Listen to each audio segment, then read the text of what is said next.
शरण दी, कैसे आप आरएसएस की सराहना प्रधानमंत्री मोदी किस बात के लिए कर रहे हैं? आरएसएस की सराहना क्या इस बात के लिए की जाए कि उन्होंने आजादी के आंदोलन में अपनी छोटी उंगली का छोटा नाखून नहीं कटाया? आज उनकी सराहना इसलिए करी जाए कि आजादी के आंदोलन में वो अंग्रेजों को माफीनामे लिखते थे, मुखबिरी करते थे?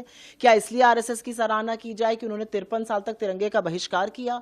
क्या इसलिए सराहना की जाए कि सरदार पटेल ने इनको बैन किया था नफरत और हिंसा फैलाने के लिए?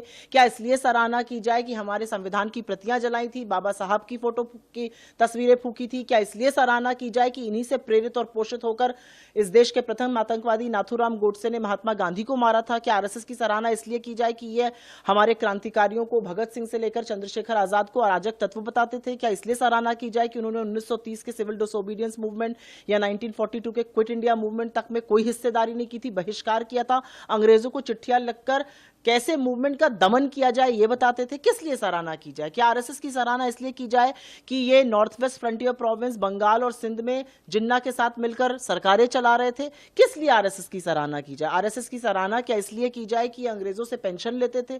आरएसएस की सराहना क्या इसलिए की जाए कि ये भाई को भाई से हमेशा लड़ाते थे? आरएसएस की सराहना क्या इसलिए की जाए कि इनके 100 साल के इतिहास में एक दलित, एक पिछड़ा, एक आदिवासी प्रमुख नहीं हुआ? ये घोर जातिवादी हैं, ये घोर सांप्रदायिक हैं। क्या इसलिए सराहना की जाए? क्या इसलिए सराहना की जाए कि ये महिलाओं को दोयम दर्जे का नागरिक मानते हैं, अपनी संस्था तक में इन्होंने उनको हिस्सेदारी नहीं दी है? क्या इसलिए सराहना की जाए कि ये मनुस्मृति की बात करते हैं, जो महिलाओं को, हाशिए पर पड़े लोगों को, दलितों को, वंचितों को, शोषितों को बिल्कुल निम्न श्रेणी का लोग मानते हैं? किस बारे में आरएसएस की सराहना की जाए? आरएसएस की सराहना प्रधानमंत्री के भाषण से या एक सिक्का रिलीज करने से नहीं हो सकती। आरएसएस वो संस्था है जिसके हाथ महात्मा गांधी के खून से सने हुए हैं।